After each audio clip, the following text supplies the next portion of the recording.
Aloha, namaste, and welcome to our 8th annual International Yoga Day, brought to you by the Gandhi International Institute for Peace. So we welcome all of you and thank you very much for attending today. Happy Father's Day to all the fathers out there and all the women that support the fathers. So we'd like to start out our program today with our Hawaiian blessing, our Ole and Hula. We have Kumu Malia Helea, and she will be performing that blessing and hula today. She really strives to live with grace, and her hula halal school is named Nahula Olala Aloha, sorry. And she is at the Still and Moving Center, which she teaches to children and adults. So all ages she presents this traditional Hawaiian chanting. And she has studied under Kumu Hula John Pealoale. So today I would like to present you with Kumu Malia Helea.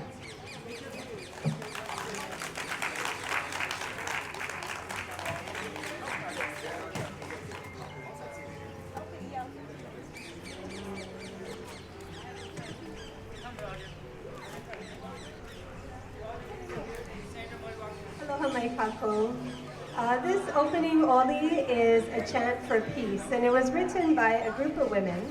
When I asked them, what are you seeking? What can serve you with a prayer? And every single one said peace. La'iku kawai ke kipu ahiahi La'ikano hanai kamalu mauli ola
Next, we'll be presenting the Vedic invocation and speaking of Yoga Day and introduction to yoga.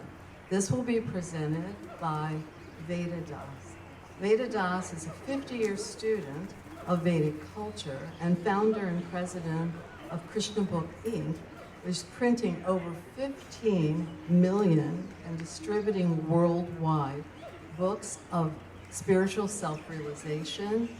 And since 1970, it's founded several vegetarian restaurants and now is managing a plant-based catering service called Creative Cuisine. He is also the founder of the Aloha Daily Dose and Share Bliss. So I'd like you to welcome Veda Das.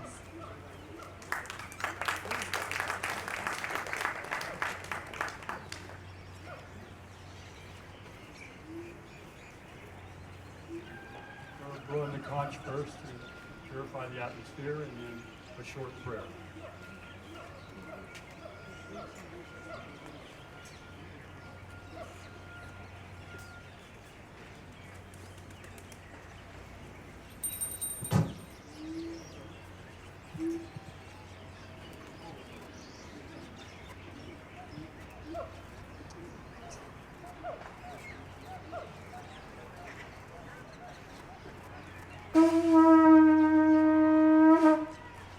We call on you to bless this event, to bless these beings, and to bless this land. Aha.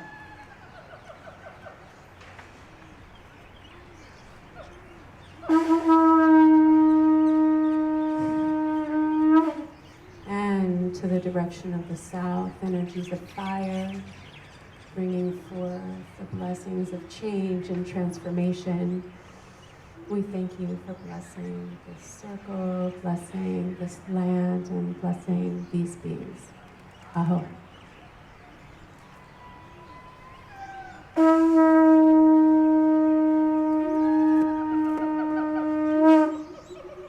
And to the energies of the west, spirit of water, flow, the whale song.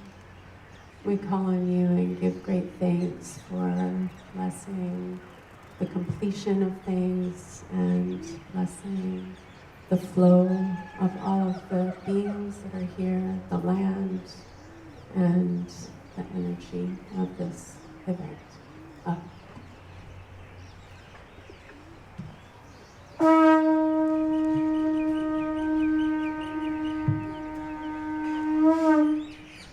To the energies of the north, the spirit of the earth, the land, the plants.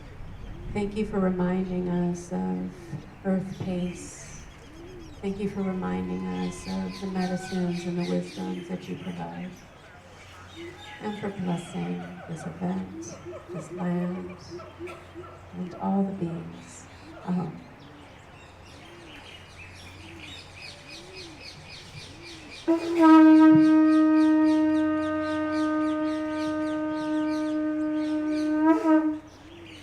To the energies of above, to the godlight, the angels, the galactic beings, the cosmos, and our soul selves that are present in all things. We thank you for your blessing.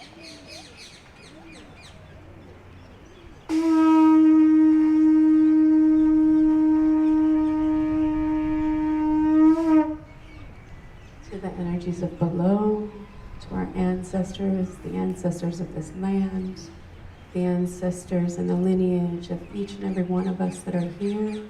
We give great gratitude for your wisdoms, your teaching of all things.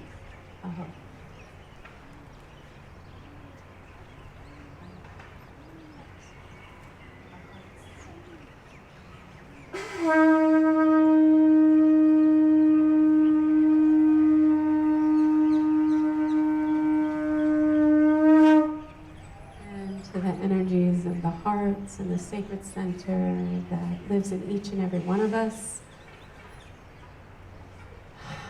And may we all just feel the communion of our oneness and the unity of all. Mahalo, mahalo, mahalo.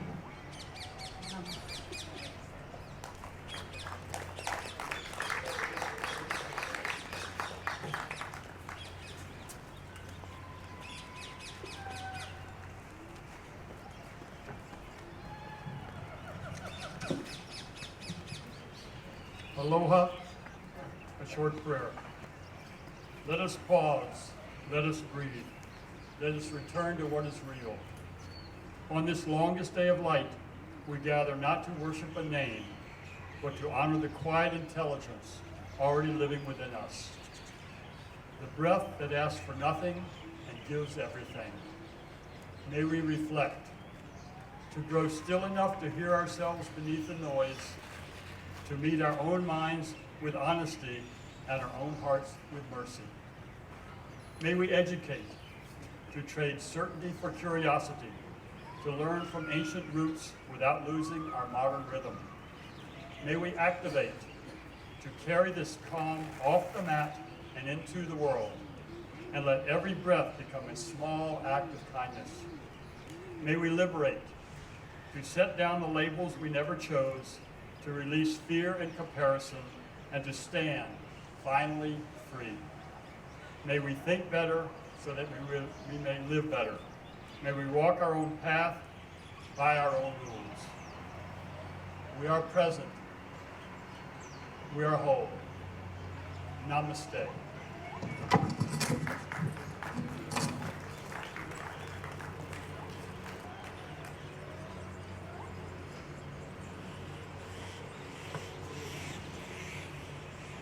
Next, we have our guest of honor, who will be lighting. Senator very kindly spent his time to come and join us in the celebration of Yoga Day today.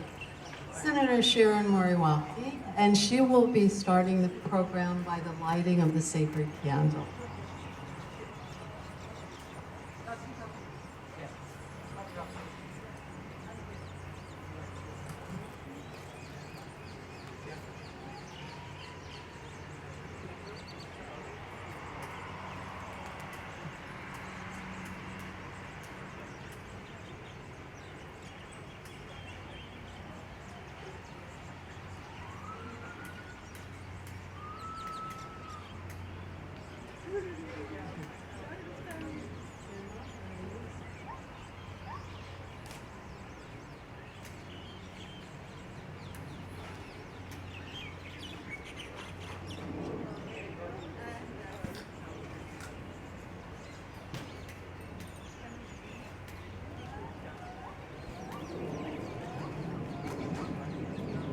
This is very traditional to bless these sacred programs, activities, special events are always started by the offering of the flowers and also lighting of the candle.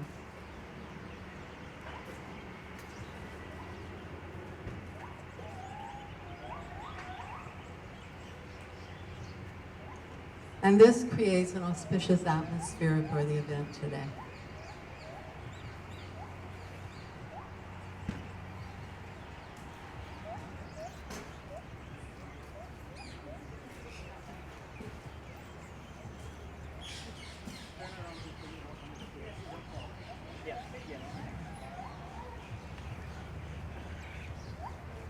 One thing I wanted to mention, the similarities between Vedic culture and Hawaiian culture are very prominent, and as you notice, both traditions use the Hawaiian Vedic conch shell, although the shell's actually a little bit different style.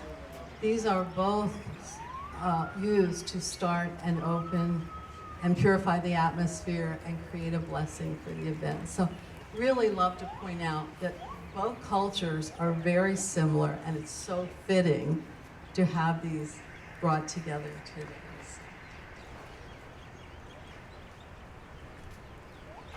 So I would like to present to everyone today Dr. Raj Kumar.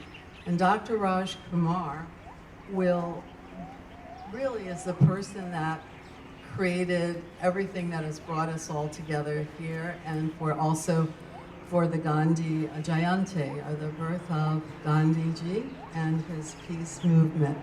So today he will do an introduction for our program. Dr. Kumar.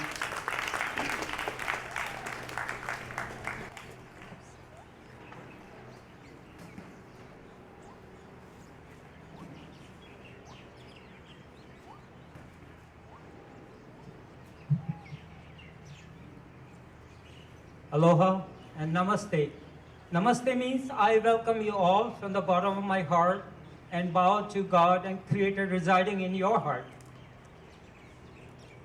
On behalf of Gandhi International Institute for Peace, I would like to welcome you all to our 8th annual International Yoga Day celebration today on June 21, 2026.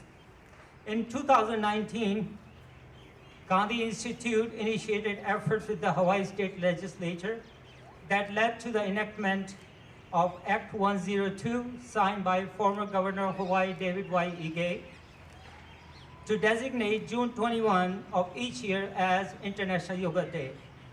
Hawaii became the first state in the USA to officially recognize International Yoga Day.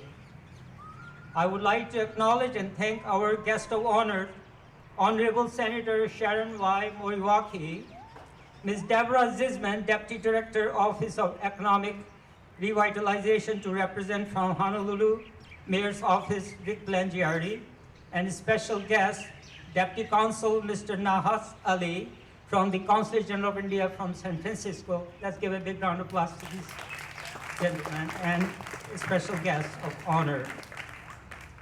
I would also like to thank our keynote speaker, Dr. Veena Howard, Renee Tillotson from Stillen Moving Center, talented yoga instructors, classical dancers, musicians.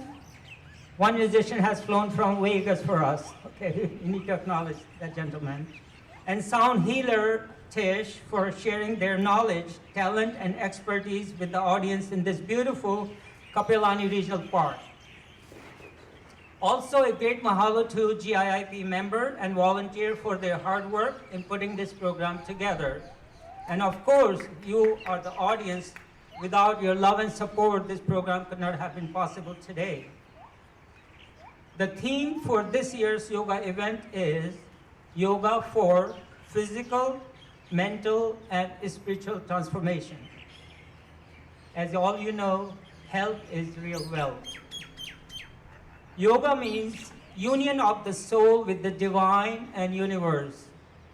Yoga creates a balance at the physical, mental, emotional, and spiritual level.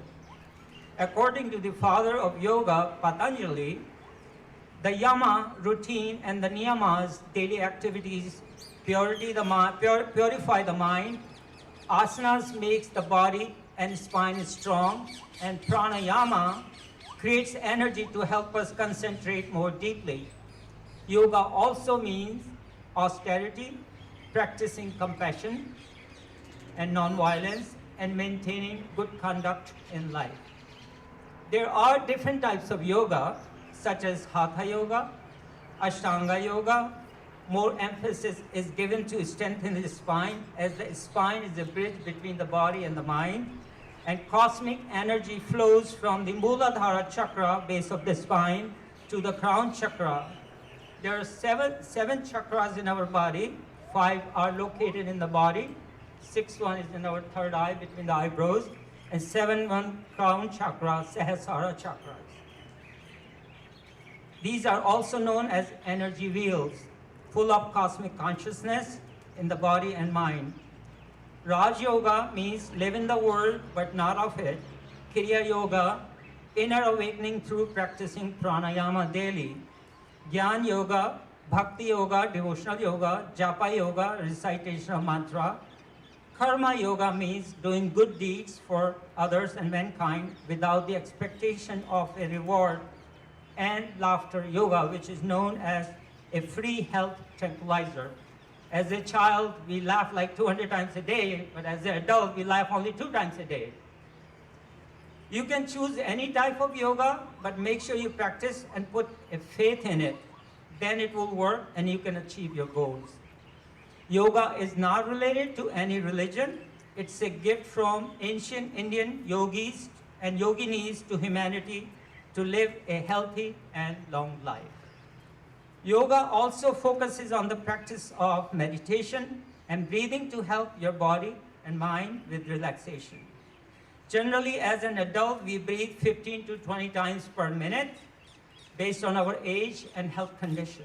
However, during severe stress, our respiration rate can go up to 27 to 29 times per minute, and under fear, it can go up to 45 times or more, which can cause a strain on our heart and central nervous system because it increases the frequency of brain waves, which results in a disturbance in our thought process, attention span, and mental concentration in the frontal lobe of the brain. You can help to improve posture, eye-hand coordination, balance, and flexibility. Yoga reduces physical tension and back pain, helps to flush out toxins for weight management, and energizes the body.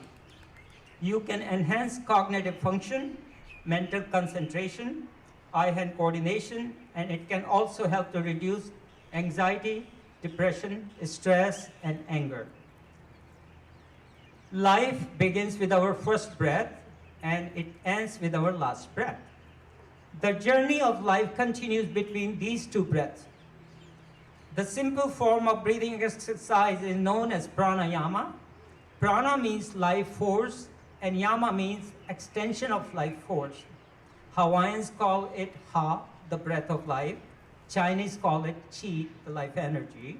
It involves breathing in through the nose, holding it for a few seconds, then exhaling it out. So let's do a little practice of, it's called alom vilom in Sanskrit, the Hindi language, but we call it alternate nostril breathing. So I will demonstrate and you can follow me. So bring your thumb, right thumb, block your right nostril, give a little pressure, and breathe through your left nostril up. Now block your left nostril with your index finger and exhale through your right nostril. Now breathe back from right nostril, block it with your thumb again, and exhale through your left. That makes it one round. You can do it like 7 times, 10 times during your leisure time when you're watching TV, reading something. This will help you to concentrate, and it will give more oxygen to your brain, and you will have more firing of the neurons in your brain, and it will open the pathway to your sinus as well. So the formula is when you breathe in, like a general breathing, close your eyes for a minute, close your eye, bring your attention and awareness to your nostril, breathe in up to 8, count silently, 1, 2, 3, 4, 5, 6, 7, 8. Now hold your breath for the count of 2, 1, 2. Now breathe out, exhale up to 8 again, 1, 2, 3, 4, 5, 6, 7, 8. So this is the formula to remember, 8 plus 2 plus 8. Breathe in, hold it for the count of 2, and breathe out 8 times again, count 8. You can practice any time. Pranayama helps us to release carbon dioxide and toxins from the body and strengthen our diaphragm, lungs, and heart, and increases the blood flow and oxygen supply to our brain. Breathing is important because it allows us to focus on just the breath you take. It brings your awareness to the present moment, here and now. Frees your mind with negative thoughts, and it relaxes your body. You can use positive affirmation while breathing in. You can say, I am bringing cosmic energy to heal my body, mind, and spirit. Feeling calm, relaxed, centered, happy, and energetic in every situation. When yoga is combined with higher awareness, it may reduce impulsivity, increases patience, and help you to respond to stress in a calm and thoughtful manner. Meditation. There are 8 limbs of yoga, so meditation is one important aspect of 8 limbs. Meditation is practiced by sitting still in a clean and quiet environment with good intention, absence of noise, withdrawing your senses from the external world to the inner world. Like you see turtle when you see on the shore of the ocean, they pull their senses inward when they relax. Concentrating on breath movement, thereby controlling your thoughts, transcending ego, feeling eternal bliss, experiencing the state of higher consciousness, and ultimately attaining samadhi, which is called enlightenment, which means merging the soul with the creator and universe. That's the last stage of yoga and meditation. Gautam Buddha attained the enlightenment by practicing pranayama, yoga, and meditation, and taught us the eightfold path to live a happy life. Regular practice of meditation helps to lower the brain waves from the beta to alpha level, alpha to theta level. It lowers respiration rate, heart rate, and blood pressure, overall improving cardiovascular health, boosting immunity, increasing endorphin and serotonin when you feel good, hormones and neuroplasticity in our brain, sharpen crystal clear thinking, improves mood, memory, and better sleep. Remember that silence is golden. I would like to read a quote from my book, The Secrets of Health and Healing, which was published in 2007. Health is order, disease is disorder. A body is healthy when the mind is healthy, and the mind is healthy when there is a balance in life. I would highly encourage everyone to practice meditation for 30 minutes, yoga for 30 minutes at least, or more, and pranayama for 7 to 10 minutes each day, as it increases emotional stability, clarity of thoughts in our mind, improves our sleep, reduces anxiety and anger, fear, contributes to overall well-being, all contributing factors when maintaining good health and seeking inner peace through yoga. I would like to conclude by saying that yoga is a way of life, and it guides us to live a healthy, harmonious, simple, and spiritual life. Namaste.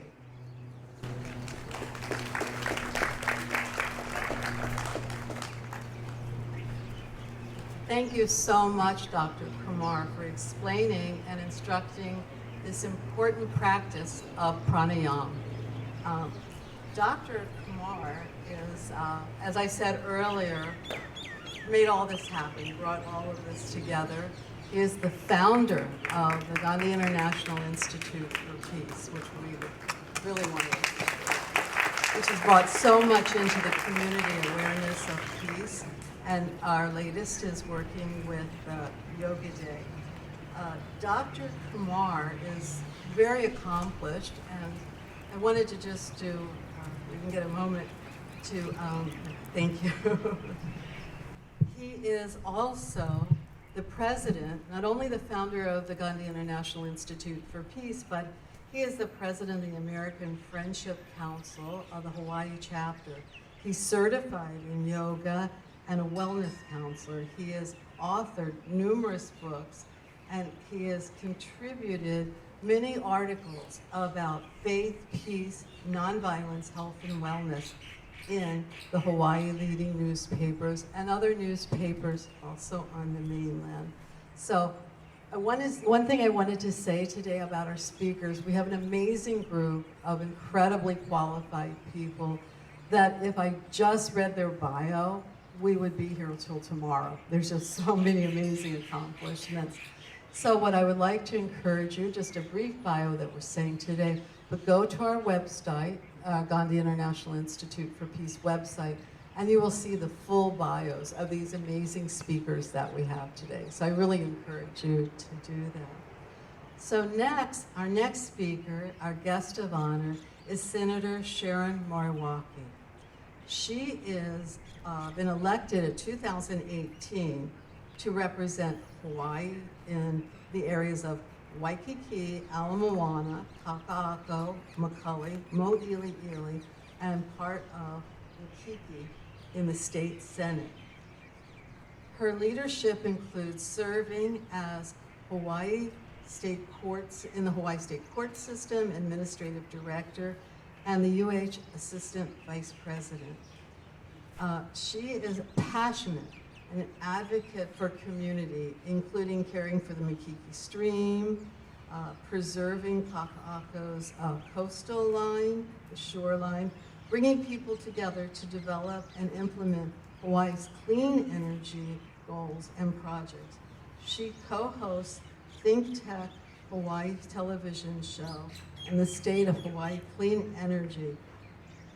She is the vice president of Hawaii Technology Institute, which primarily helps disadvantaged Native Hawaiians and volunteers with her church program in aiding the houseless in Hawaii's families.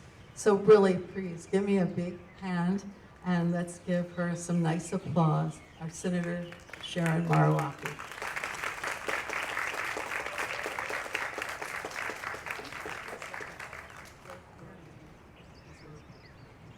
I didn't expect all of that.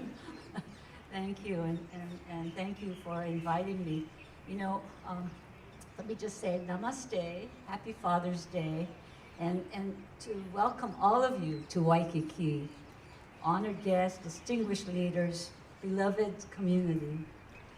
Standing today here in this beautiful Waikiki, I'm filled with gratitude as we gather not only to observe International Yoga Day here in Hawaii. We gather as part of a global movement connecting people across cultures and generations to promote health and harmony. Mahalo to the Gandhi Institute for International Peace for organizing this celebration. I look forward to hearing the inspiring remarks from our speakers and joining in yoga meditation and exercises, all to integrate physical, mental, spiritual wellness, and transformation. Mahalo also to Dr. Kumar for his vision and leadership that led the Hawaii State Legislature, as you heard, in 2019 to designate this day, June 21, as International Yoga Day in Hawaii.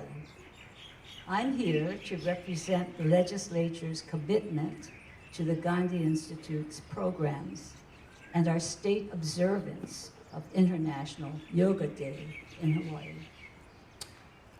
Yoga is not easy. My yoga teacher reminds us that yoga is not about perfection. It is about presence, mindfulness, harmony of mind, body, and spirit, being. Movements like this do not sustain themselves. We want to see this whole place covered next year. They are nurtured, guided, and brought to life by individuals like Dr. Kumar, a visionary. Visionaries see possibilities, others see limitations. Through Dr. Kumar's dedication, International Yoga Day in Hawaii has grown from an idea into a vibrant, thriving celebration that touches lives across our islands. His work through the Gandhi Institute has created more than an event. It has created a platform for cultural exchange, for education, for healing, and for connection.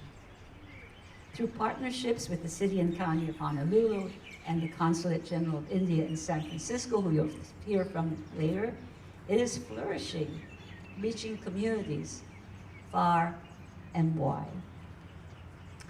The theme today, Yoga for Physical, Mental, and Spiritual Transformation, reflects that the journey of transformation is so meaningful in many ways.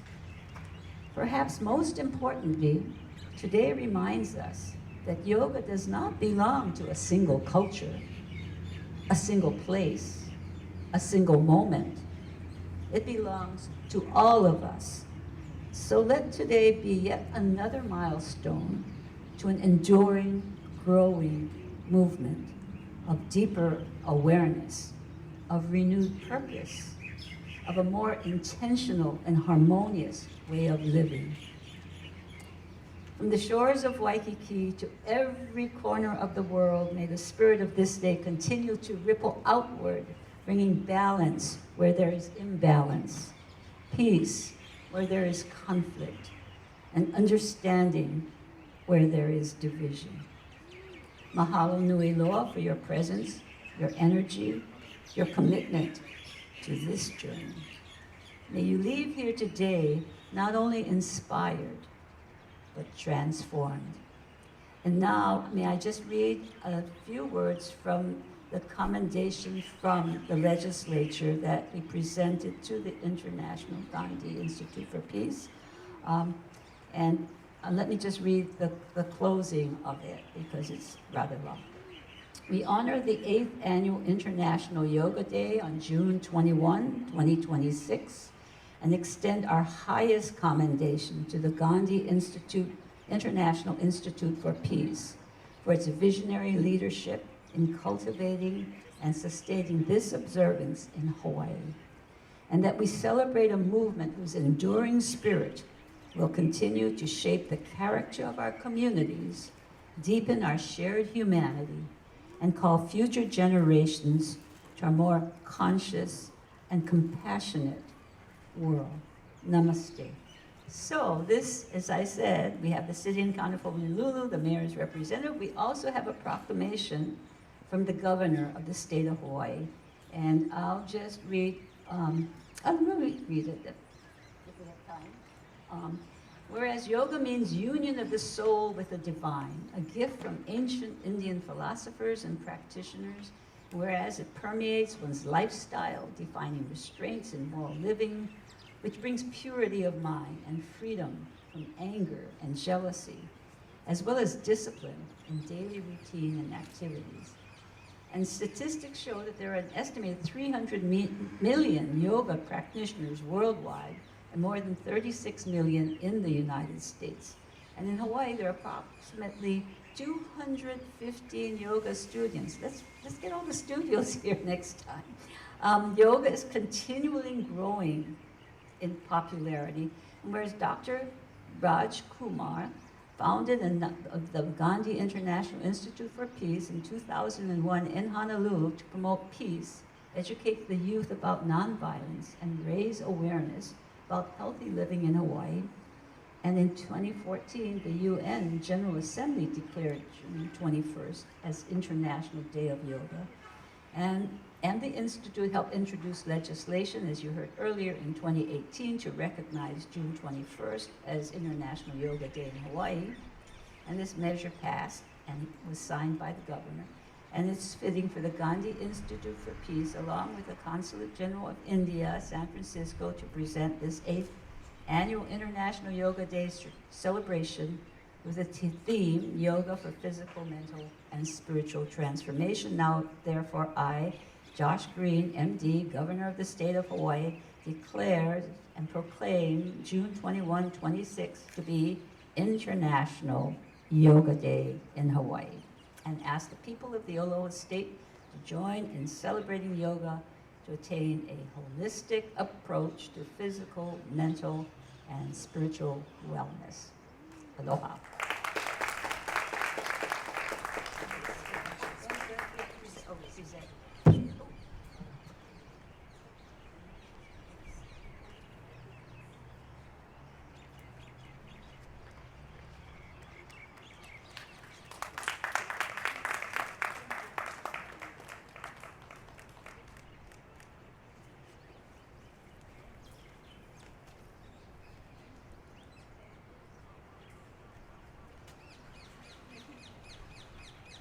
Thank you so much, Senator Moriwaki. That was lovely. And we really want to thank you so much for being supportive and coming together with our group to promote peace and yoga throughout the islands, and especially our community here. So thank you so much.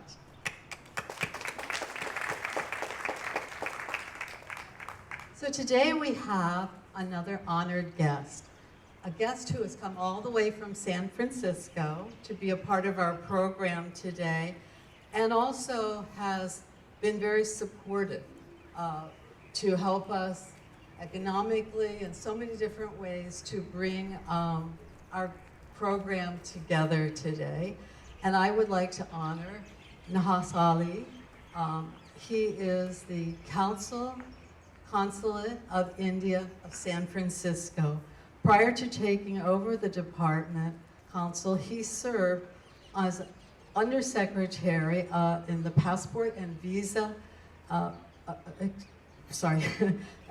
commission, and also external affairs. He joined the India Foreign Service in 2017 and has served as second Secretary of Commerce in India. So we really want to give a nice round of applause for someone who traveled all the way across the ocean just to come here and speak today. So, thank you. Guests, distinguished members of the community, Senator, representative from the City Council, and all other members of the Gandhi Foundation. Aloha. It's a true honor to be here with all of you this morning at the Waikiki Bandstand, representing the Consulate General of India in San Francisco on this joyous occasion of the 8th Annual International Yoga Day celebration. Friends, the word yoga comes from the Sanskrit word yuj, which means to unite body, mind, and spirits. It's a 5,000-year-old gift from India to the world, one that knows no borders, no religion, and no age.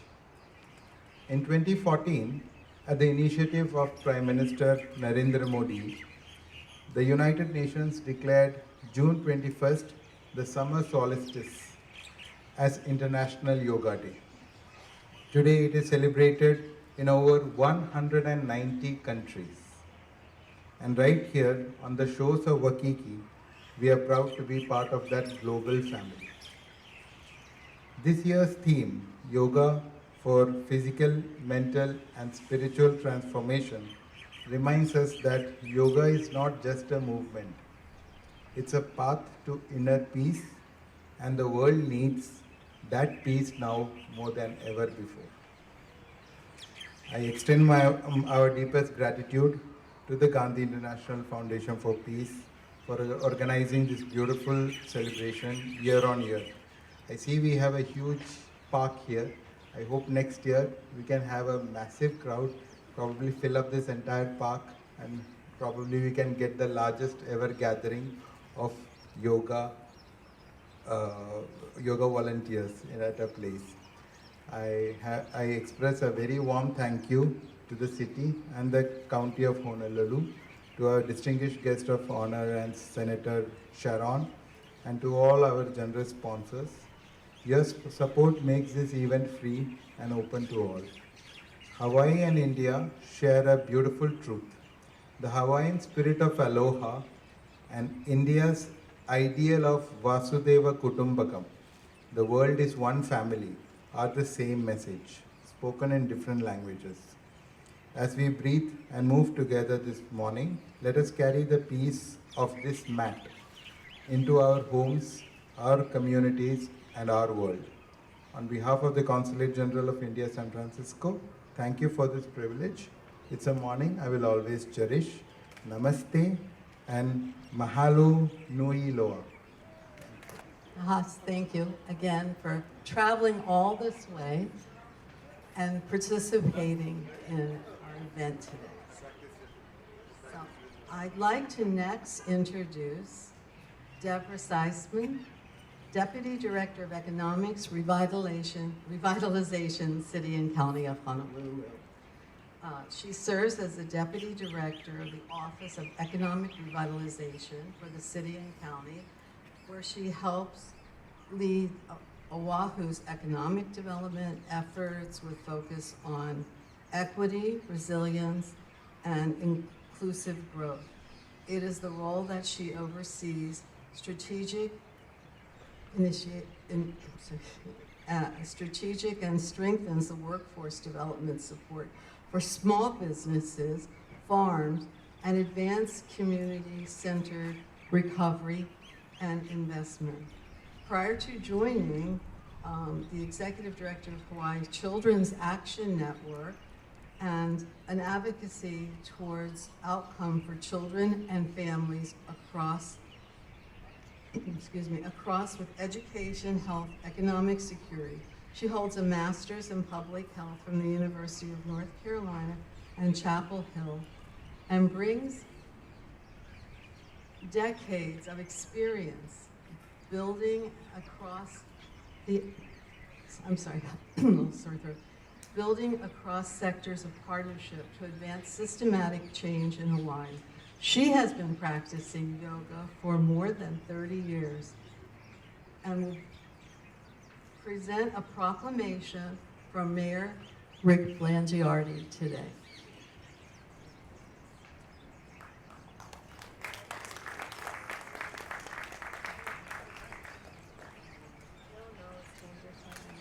Good morning. It's an honor to join you all this morning on this beautiful day here in Kapiolani Park to celebrate International Yoga Day and the summer solstice. So, gorgeous day looking at the ocean. It is my honor, I'll be brief, to present a proclamation on behalf of Rick Blangiardi, the mayor of the city and county of Honolulu. So, whereas yoga combines physical, mental, and spiritual practice to achieve harmony of the body and mind through connected postures, breathing exercises, relaxation techniques, and meditation. And whereas there are various forms of yoga practice throughout the world, and it continues to grow in popularity due to increased flexibility, stress relief, and improved health and fitness experienced by the practitioners. And whereas the United Nations proclaimed June 21st as International Yoga Day in 2014, whereas International Yoga Day is observed annually in numerous jurisdictions to raise awareness worldwide of the many benefits of practicing yoga, and whereas the Gandhi International Institute for Peace, founded by Dr. Raj Kumar on September 11th, 2001, is dedicated to promoting peace, health, and wellness in the community. And whereas the Gandhi International Institute for Peace is celebrating and presenting Hawaii's 8th annual International Yoga Day here at the Waikiki Bandstand in Kapiolani Park, in partnership with the City and County of Honolulu and the Consulate General of India in San Francisco.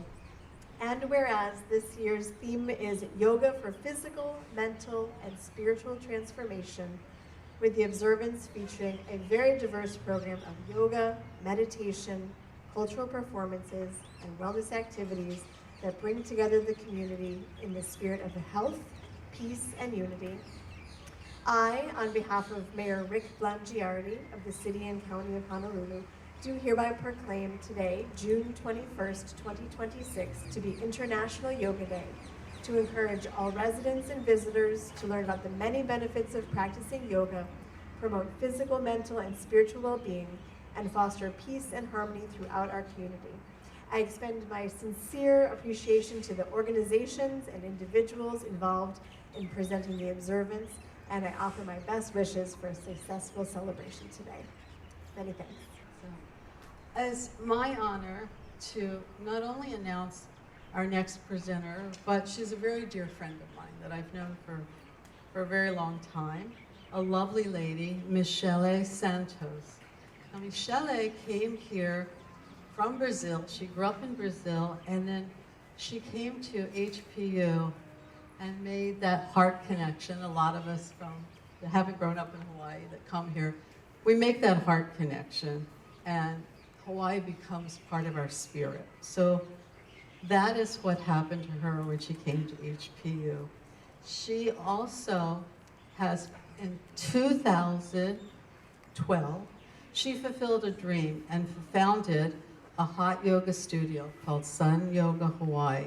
It is her labor of love and a calling from her heart. And it fills that desire to be happy and fit, experience peace, personal growth, heal within. Throughout the years of practice and many certifications, very qualified teacher with the training. She discovered that yoga was much more than a physical practice for health and wellness. For Michele, yoga is a path to spiritual journey. So I would like to introduce your asana teacher, Michele Santos. Cool. So let's take 3 deep breaths now. Ready? Okay. So close your eyes. Relax your face. Relax all of your facial muscles. Relax your shoulders. Let your spine be nice and straight. Feel the ground beneath your feet, the surface you're sitting on. Take a moment let's just practice a few deep and conscious breaths. So together, we're gonna exhale all the air out. And let's begin inhaling through the nose, deep and slow. Exhale through the mouth.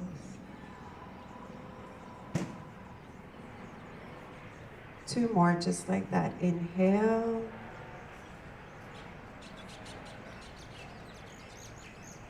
Exhale.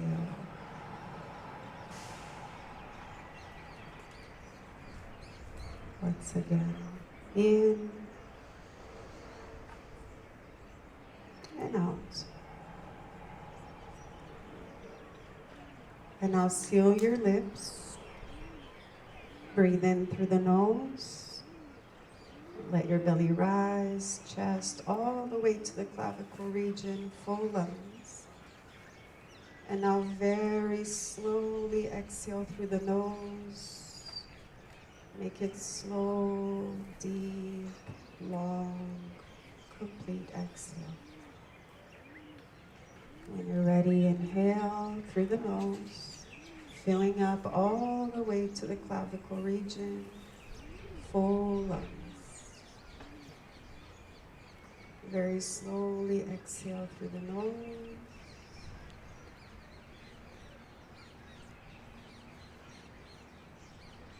And inhale.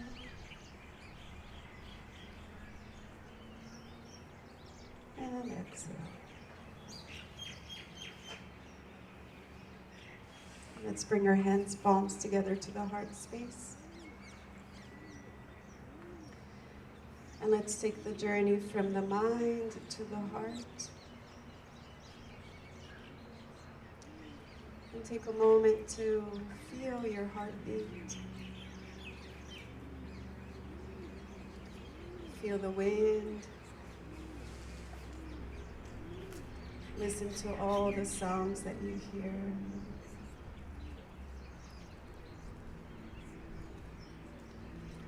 Take a moment to look within your heart and notice what is the first thing that lights you up inside. What enchants your heart? Feel the gratitude, the love, and the appreciation for this gift, for life, for our consciousness, for our awakening to our true self. Namaste.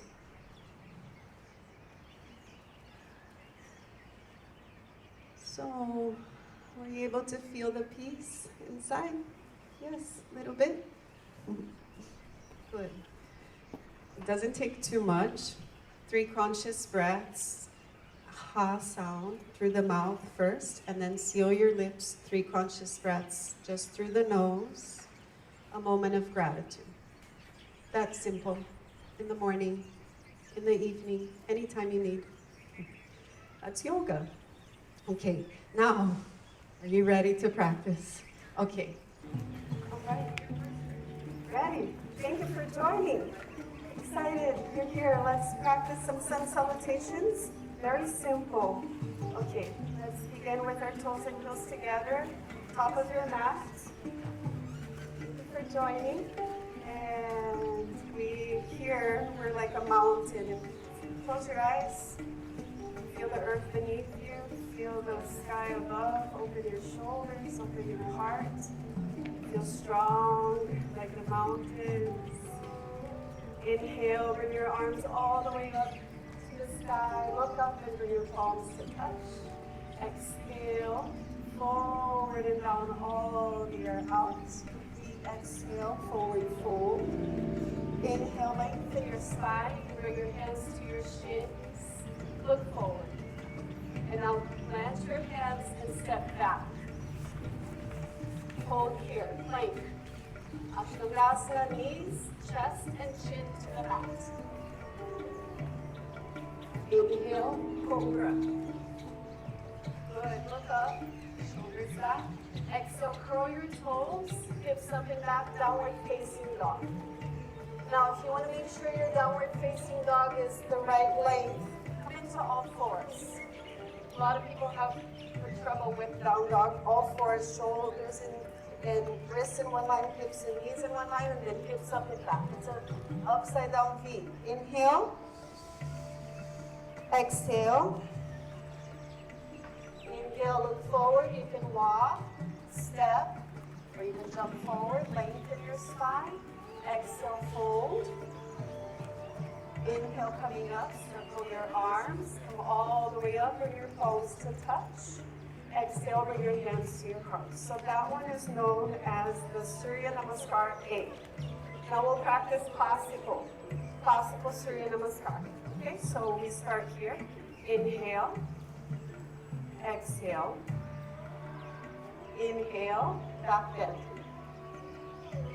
Exhale, forward and down. Inhale, right leg back only. The right leg. Right knee is on the floor. Good. Same here. Now, see if you can lean forward so you're stretching your right hip flexor and look up. Inhale. Plant your hands, step back. Lower down, knees, chest, and chin to the mat. Exhale. Inhale, up, cobra or up dog. Exhale, downward facing dog. Good job. You're doing great. Inhale. Exhale. Look forward, inhale. Bring your right foot forward, so you can take your time. Forward between your hands if possible. Left knee is on the floor, so take your time.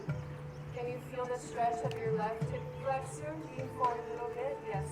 Inhale, look up. Now as you exhale, let's step it forward. Feet together at the top, forward, forward. Inhale, coming up, arms forward as you come up. Let's go into a back bend. Palms together, hands to heart. We'll do the left side. I learned this one at Shivananda, teacher training in the Himalayas. Left side, inhale. Exhale. Inhale, back bend. Exhale, forward and down. Inhale, left side, left leg back, other side. Knee on the floor, fingers on the floor, look up, inhale. Exhale, step it forward, step it back, excuse me, knees, chest, and chin to the mat. Deep inhale, heart forward and shoulders back. And exhale, hips up and down. Take a deep breath in. And a slow breath out. Inhale, look forward, left foot forward. Right knee on the mat, we're almost up. Inhale here. Exhale, let's step it forward, forward, fold. Inhale, coming up, arms forward as you come up, finish with the back bend. Bring your palms together and your hands to your heart space. Take a deep inhale and exhale. Wonderful. So, 2 more poses. Why not? Oh, it's hot. Okay, let's step the right leg back. because we're in Hawaii, we're gonna do, I call this when I work with the kids, the surfer pose. Bend the knee, right leg is back, left knee is forward, bend the knee, arms up. This is warrior one, palms touch. Now we're gonna flow into surfer pose, warrior two. Imagine you're catching that beautiful wave. Let's reverse inhale and exhale back to warrior two. Good, straighten your legs, step it forward. We'll do the same on the left side, left leg back, bend the right knee, big arms up, breathe in, palms touch, exhale. Warrior two, strength and courage, inhale, reverse. And we're done, exhale. Back, step it forward, congratulations. Woo! You did it. Thank you for joining under this beautiful sun, Yolani Park. It's always an honor and a pleasure to be here with you. Next time maybe we'll make it longer. Right, Raj? Yes, and then we can do yoga nidra, and we can relax on the floor. We can do the singing bowls with Tish. Always an honor. Thank you so much for having me. Aloha. Namaste. But I'd like to introduce someone very special who has also traveled here from the mainland, is Vina Howard. She is our keynote speaker today, and she is one of those people, when you go to our website, you'll see the incredible qualifications of her and many of our speakers today. She is a PhD, a professor in Asian religious traditions from the Department of Philosophy in California State University of Fresno. She is, she is a recipient of the Fulbright Nehru Fellowship from 2024 to 25. She holds the endowment chair in Jain and Hindu Dharma and serves as the director of the M.K. Gandhi Center. Inner Peace and her publications include the books of Gandhi's Global Legacy, Moral Methods, and Moral Challenges, and several other books. She is a frequent speaker at national and international conferences, and she is a board of trustees of the Parliament of the World Religions. She is a frequent keynote speaker and also does TEDx. So we're very appreciative of her coming all this way to be a part of our program today. So I would like you to, a nice hand for our keynote speaker, Professor Vina Howard. And also I can testify, a very lovely lady. I'm happy to have you here.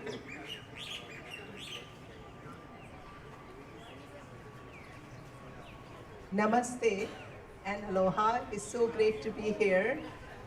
So before I begin, I would like you to join me in a Sanskrit prayer to the gurus, guides, our teachers. Yoga has been transmitted through teacher to student, as you saw here on the stage as well. So I will chant this very ancient mantra, and please join your hands if it's possible. Close your eyes and bring a face of one of your teachers that you want to say gratitude, and really bring that energy in you. Gurur Brahma, Gurur Vishnu, Gurur Deva Maheshwara, Guru Sakshat Parabrahma, Tasmai Shri Guruve Namaha, Tasmai Shri Guruve Namaha. Asato ma sadgamaya, tamaso ma jyotirgamaya, mrityurma mritam gamaya. Om Shanti Shanti Shanti. Please lead us from untruth to truth. Please lead us from darkness to light. Please lead us from death to immortality. This is the goal of yoga. The term yoga appeared over 5,000 years ago in the ancient Vedic texts, the fundamental texts of Indian civilization. As we heard, the yoga comes from the root word yuj, meaning to unite. Yujate iti yogaha. The what unites us is yoga. But the question is, unity with what? So yoga, union with what? And the theme of today is yoga for physical, mental, and spiritual transformation. So union with the divine, spiritual union with the deeper self, and the heart union with the fellow beings. So it's not just the divine, but with the fellow beings as well. It is a state of deep peace and harmony. So generally, when we talk about yoga, we see a yogi or yogini depicted as sitting cross-legged, closed eyes, erect back, calm face with a beautiful, gentle smile. As you must have seen in the Buddha's imagery, the meditating Buddha. What is meditation? So it is stillness of body, stillness of emotions, and complete stillness all around. As we are sitting here, even in the yoga day, it's very hard to be still for us. We reach out to others, we talk, our body's moving. Whenever our body moves, our mind also moves. Then how does yoga, a state of union with the divine, connect to the yoga practices we do? We just did a few minutes ago. The asanas, the postures, the pranayam. And how about in our daily actions, daily life? Well, they're deeply connected. So the ancient sages realized that humans are social beings. So the yoga system developed a very sophisticated structure. So not just simply asanas or breathing techniques, but a very sophisticated system so that we can be guided. So there are many texts on yoga, like Yoga Sutras, Bhagavad Gita yoga talks about yoga. So the 4 yogas, as Dr. Rajkumar mentioned, the Raj Yoga is the royal yoga. Why is it called royal? Because it includes psychophysical practices like pranayam, asanas, disciplining in daily life, etc. But however, the goal is to deep focus of the mind. Deep focus is, the Patanjali Yoga Sutra says that yoga is restraint of the churning of the mind. So if we look at 1 second our mind right now, we think we are sitting here. Are we sitting here with our mind? Mind is going somewhere else. Is that correct? Yes? Or somebody's exception, please raise your hand. I don't think so. Because I know how the human condition works. But he says yoga is the restraint of churning of the mind. The always fluctuation of the mind. So how to bring that mind into focus? That are the techniques, psychophysical techniques. Then the second is karma yoga. Of course, the yoga of action we know. So we are being of action. Living means acting, doing, performing. But how can we do in the yogic mindset? It means also surrendering our actions to the divine. It is a stillness in moving, calming in the midst of daily challenges. We know when we can a Zen state of mind or yoga state of mind, all the storms are going around, but we can still stay focused. Bhakti yoga, the yoga of devotion, we are emotional beings. Interacting with others means feelings of love, sadness, grief. So bhakti yoga is to engender the feelings of devotions for the divine and the love for fellow beings. How can we have that? Again, it's not easy to bringing back our mind to that state. So Jnana Yoga, the yoga of intellect, we are thinking beings. So living means having thoughts. all kinds of thoughts. According to studies, we have 35 to 50 thoughts every minute. So in a day, we have 50,000 to 70,000 thoughts. Imagine that, 50,000 to 70,000, how exhausting is that? So even if when we meditate for 10 minutes and we focus on something, we feel peaceful, we feel harmonious, more energized, because we are building up that energy, spiritual energy within us. So finally, these are not separate paths, but they encompass a different forces in the royal path that unites the divine, also unite with one another, unite with the nature. A yogi will always take care of the nature. Yogi will always take care of fellow beings. Yogi will always emanate energy that brings love, peace, friendship, forgiveness. So the physical yoga practices, asanas, are very important as they prepare the mind. When we practice right action, right emotions, and right intention, the royal path of yoga lights up, taking us to truth, light, and immortality. So just want to give you a list of, so how do we know we are doing right yoga or not? So there is a little test, litmus test.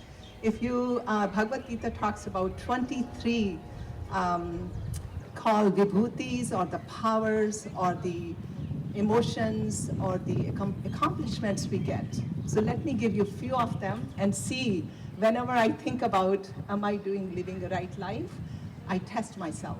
And those are few of them I'm going to give you. The first one is fearlessness, no fear, purity of mind and heart, steadfastness in spiritual knowledge, generosity, self-discipline, sacrifice, sincerity, non-violence, truthfulness, freedom from anger, lack of fickleness, vigor, absence of vanity. So this is the path to yoga. May we all lead a life from darkness to light. Thank you so much.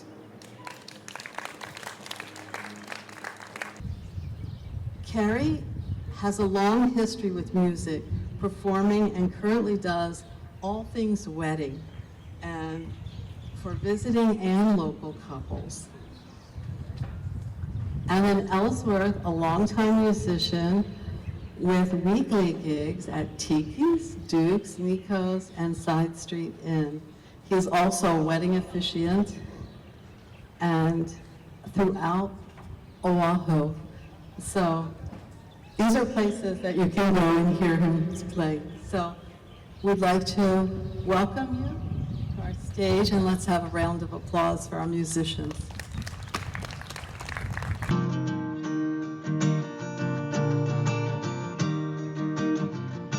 Ke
hoi ho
Oh, thank you guys having us here. It's been an honor. International Yoga Day. We wish you aloha. Take care. Malama pono. Aloha. We are now going to present our wonderful dancers from Aloha Natyam. They have performed with us many times in not only Yoga Day, but also for our Gandhi Day, and very excited to present. And let's have a warm welcome for Aloha Natyam.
Thank you so much, our performers from Aloha Natyam.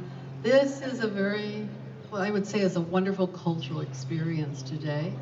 A tradition, like I said, that goes back 2,500 years. And that was just excellent. Thank you so much. So next I'd like to present India Ching. She is Miss Oahu Filipino, and she is going to read the certificates from the city and council members and the House of Representatives in the state of Hawaii. She is a field technician at the University of Hawaii at Manoa, where she brings her bachelor's degree in natural resources, environmental management to the forefront of environmental stewardship. She is the reigning Miss Oahu Filipino 2025 and upholds the platform rooted in resilience, food safety, security, and wellness, a testament to her deep commitment to nurturing both people, the land, and the land that they call home. Guided by passion for a collective of well-being, India strives to inspire those around her to live aloha with everyday actions. Let's welcome India Ching, Miss Oahu Filipino.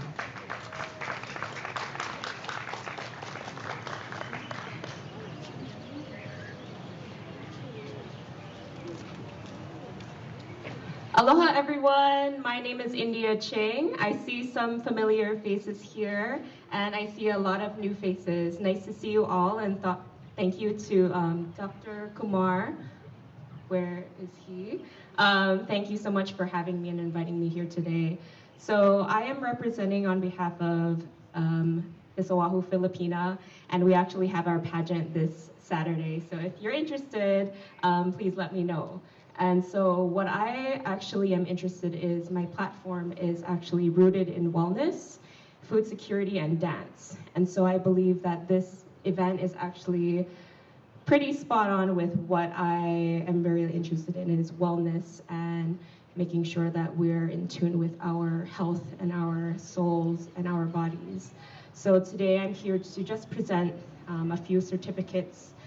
I want to first present the certificate from the Council of the City and County of Honolulu, honoring and recognizing International Yoga Day for 8 years of promoting health and wellness across Hawaii. I'll read a little bit from each of the certificates. Whereas the practice of yoga is an ancient physical, mental, and spiritual discipline that promotes harmony between mind and body, encourages healthy living, and fosters peace and well-being for individuals and communities around the world. And whereas the Prime Minister of India first suggested in 2014 to annually mark June 21 as International Day of Yoga, celebrating this timeless practice that nurtures the body and the soul.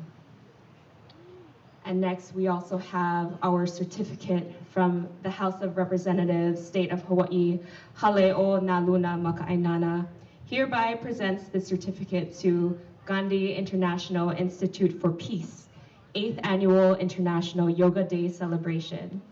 Yoga means union of individual consciousness with the universe. It emphasizes discipline in daily routine and activities and encourages one to lead a simple, harmonious, and spiritual life. Dr. Raj Kumar. Whereas Mahatma Gandhi, born on October 2, 1869, led India to independence through non-violent civil disobedience and became a global symbol of peace, justice, and moral leadership because of his steadfast commitment to ahimsa, non-violence, and satyagraha, truth. And whereas Mahatma Gandhi embodied the discipline and principles of a yogi, practicing meditation, self-restraint, and spiritual devotion as pathways to inner strength, clarity of purpose, and resilience in the face of adversity. And whereas yoga, an ancient practice rooted in mindfulness and self-awareness, promotes physical health, mental clarity, and emotional balance, while fostering harmony among mind, body, and spirit. And the House of Representatives of the 33rd Legislature of the State of Hawaii hereby recognizes and congratulates the Gandhi International Institute for Peace on the momentous occasion of its 8th Annual International Yoga Day celebration, and commends the organization for its steadfast leadership in promoting yoga as a pathway to peace, wellness, and community connection in Hawaii. Thank you. Thank you so much for that lovely presentation. Yeah, perfect name for today, too. Okay, I'd like to next present someone who I've known for a long time, and among something I wanted to say above and beyond her bio, this is Amber Rishi. And Amber, for all her qualifications, the thing I like the best is that she's a community person. She brings people together from all over and creates these wonderful communities. And so, to me, of all her qualifications, which are many, that's something that I wanted to share that's not on the bio, but I think it's important. So she has studied and taught her brand of inner fire yoga. And for everyone, a fusion, it's Kundalini, Hatha, Qigong, Pilates, and a guided sound healing and meditation, ecstatic movement, belly dance, creative songwriting, and she has worked around so many, she's 28 countries, if you can imagine, that she's worked with her inner fire yoga, counseling with couples, and she's been doing adventure retreats for 24 years now. And she feels her beloved guru, Dr. Freddie Weaver, has passed a torch to her to speak for her, to continue his teachings, selflessness, cosmic consciousness, and self-study through the chakras. So I'd like to introduce now is our lovely community connector, Amber Rishi. Aloha, namaste, satnam. Welcome, everyone. I wanted to say I'm greatly honored. This is my 3rd year speaking. I'm very grateful to Raj Kumar, of course, and the whole Gandhi International community.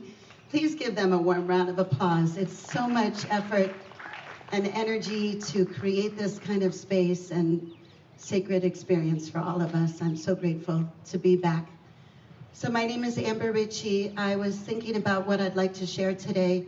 As was mentioned, my guru, Dr. Freddie Weaver, who studied under Muktananda in India, he taught a practice that is life-changing. And the more that you practice it, the more you master it, the more you will be able to stay out of your suffering mind and in the place of joy. Because it's a practice around what we call the inner witness. Some of us are aware of the inner witness, some of us have never heard this concept before, but the inner witness is a part of the conscious and the subconscious mind that is like a camera that's filming, just like this camera here. It's not judging, it's not analyzing, it's not naming or separating. It's just a non-partial witness, just the witness, just observing. And that's always present in us when we check into it. And what this practice is called the dance of awareness. And this is really, really important to master when it's easy, like today it might be easy to practice it. And then when it's very difficult to practice it, which is when we are sitting or in space with people that are challenged, that are in anger, that are in separation, that are in ego. We can find a way to be present to ourselves first with loving kindness, with loving awareness, and at the same time be able to witness them because it's an alternating dance of the breath with awareness. So when you inhale, I'm going to invite you in a minute to practice this with me just for 1 minute. And it has profound shifts in all of us when we practice it. When we inhale, we're going to check in, but we're not closing our eyes.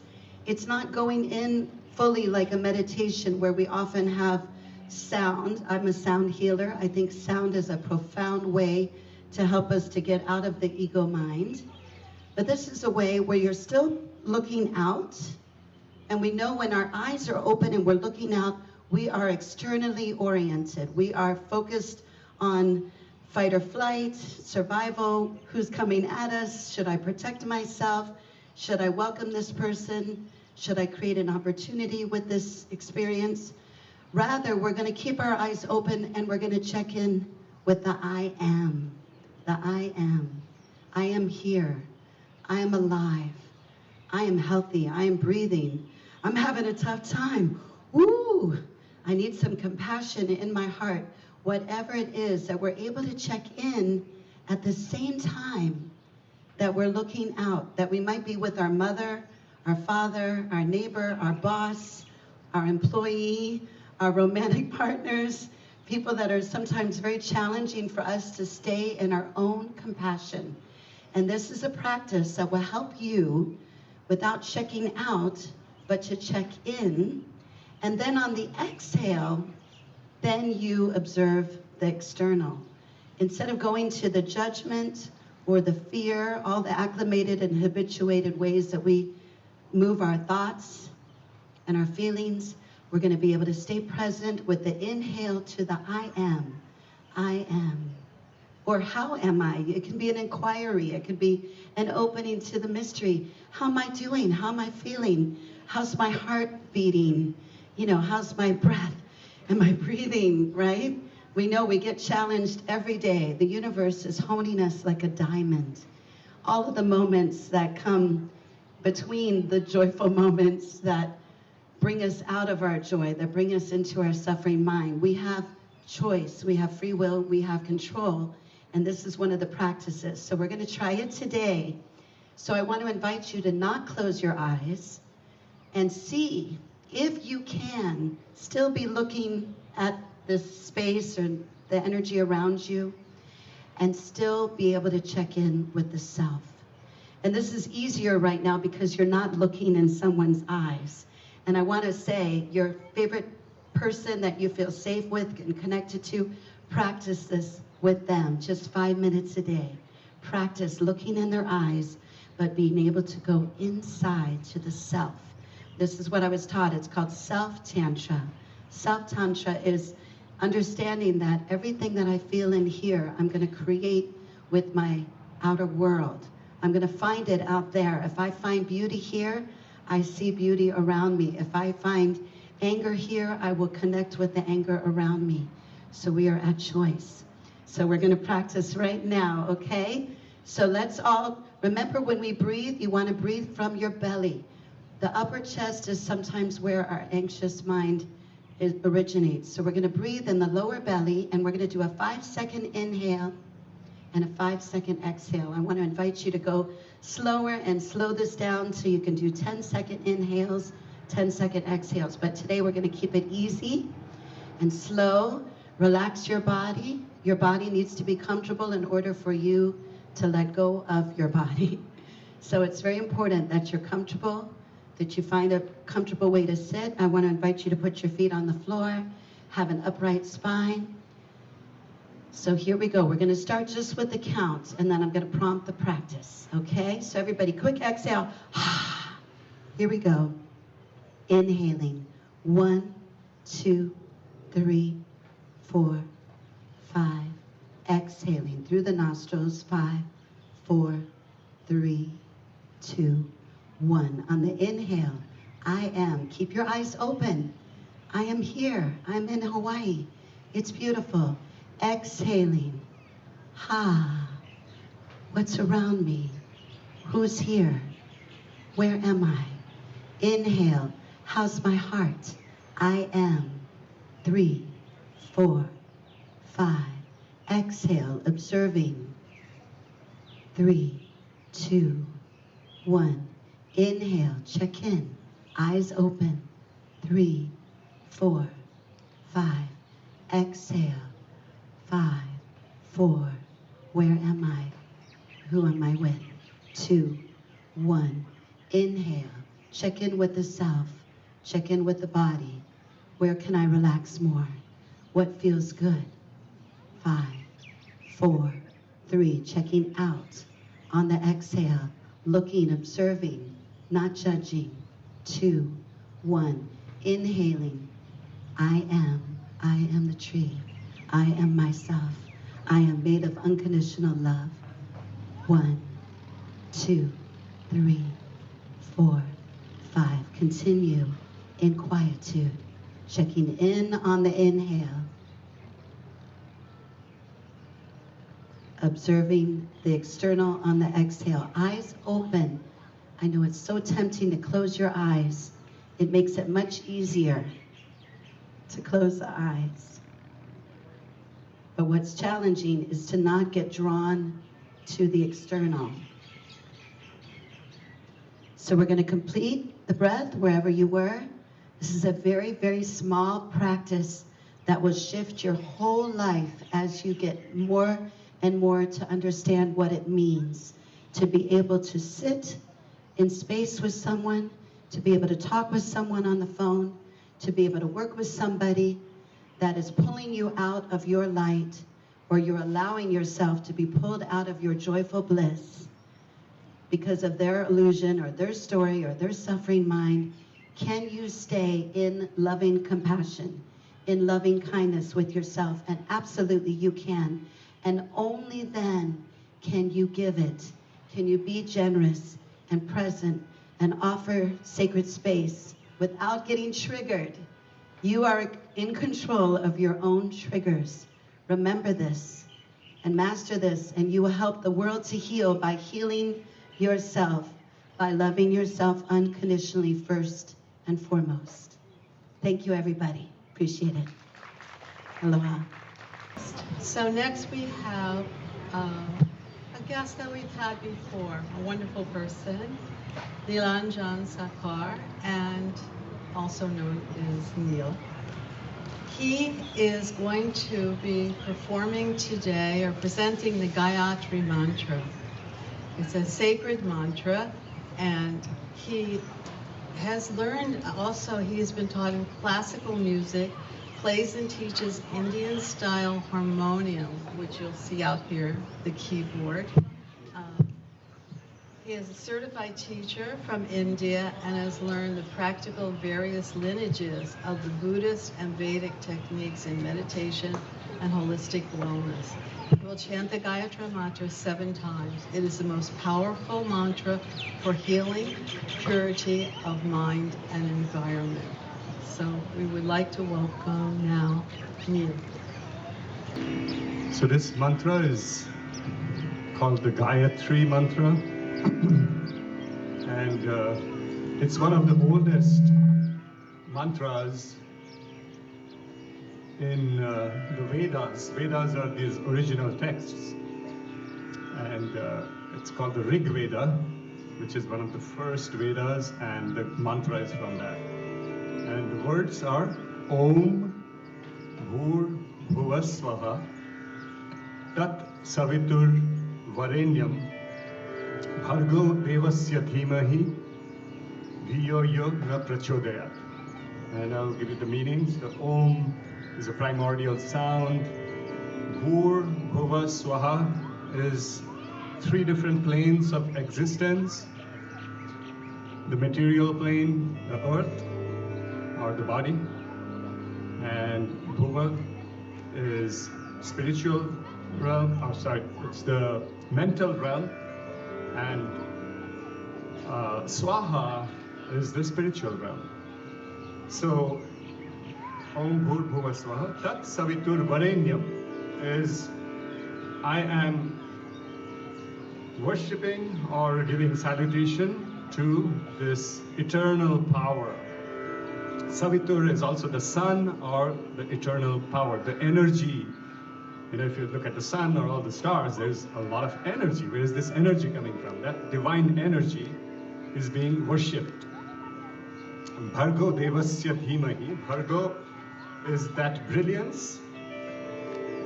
Devasya is divine. And Dhimahi is I meditate upon in my mind. Dhiyo Yuna Prachodaya is let that divine energy and that brilliance connect with my mind and give me enlightenment. Ultimately, it's a prayer for enlightenment. The instrument I'm playing here is called the harmonium.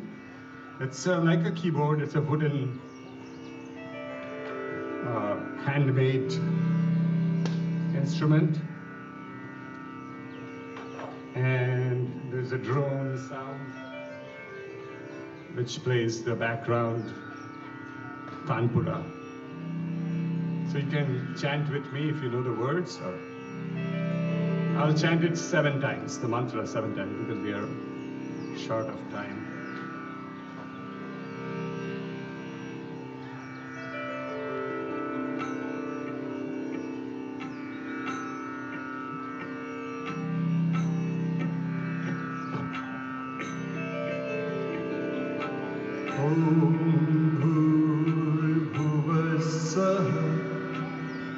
Saviturvarenyam Bhargo Devasya Dhimahi Dhiyo Yona Prachodayam Om Bhuvasvah Tatsaviturvarenyam Bhargo Devasya Dhimahi Dhiyo Yona Prachodayam.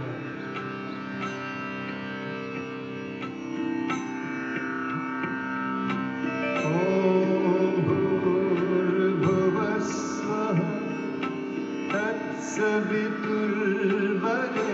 Tatsaviturvarenyam Bhargo Devasya Dhimahi Dhiyo Yona Prachodayam. Om Bhurvasvah Tatsaviturvarenyam Bhargo Devasya Dhimahi Dhiyo Yona Prachodayam. Om Bhuvasvah Tatsaviturvarenyam Bhargo Devasya Dhimahi Dhiyo Yona Prachodayam.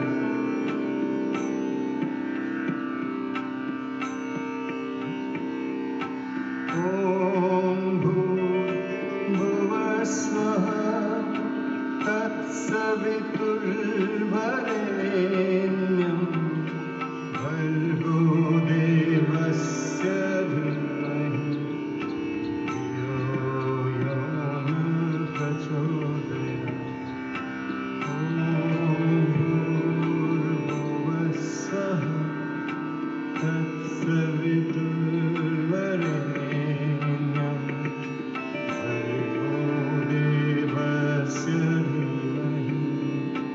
Dhiyo Yona Prachodayam. Om Bhurvasvah Tatsaviturvarenyam Bhargo Devasya Dhimahi Dhiyo Yona Prachodayam. Om Bhurvasvah Tatsaviturvarenyam Bhargo Devasya Dhimahi Dhiyo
so much, Neil. You know, in some groups, the Gayatri mantra is not only considered sacred, but it's considered secret or private. So this is a very unique experience to have this presentation today that you may never get to experience in this lifetime otherwise. So thank you for that blessing. Thank you. So next we have Robin Shepherd. Robin is a yoga practitioner and is also, I wanted to mention that she works with the Still and Moving Yoga Center. And early on, when we first started celebrating Yoga Day, they also worked with us to partner to get our Yoga Day throughout the community. So she is a floor-based yoga teacher, aerial yoga teacher for the Still and Moving Center, who approaches movement with curiosity, compassion, and a sense of play. Over 3,000 hours of teaching experience, she weaves together traditional yoga functions, movement, breath work, mindful awareness to help people feel more at home in their bodies. So I would like to present Robin. Thank you. And thank you to Still and Moving Center. Thank you so much. Can you hear me all right? Oh. Sure. It's my first year to be here, and we're already feeling so nourished from the program so far that I'm just happy to be a part of it. One of the things that I noticed about my own yoga journey is that it is personal and it's individual.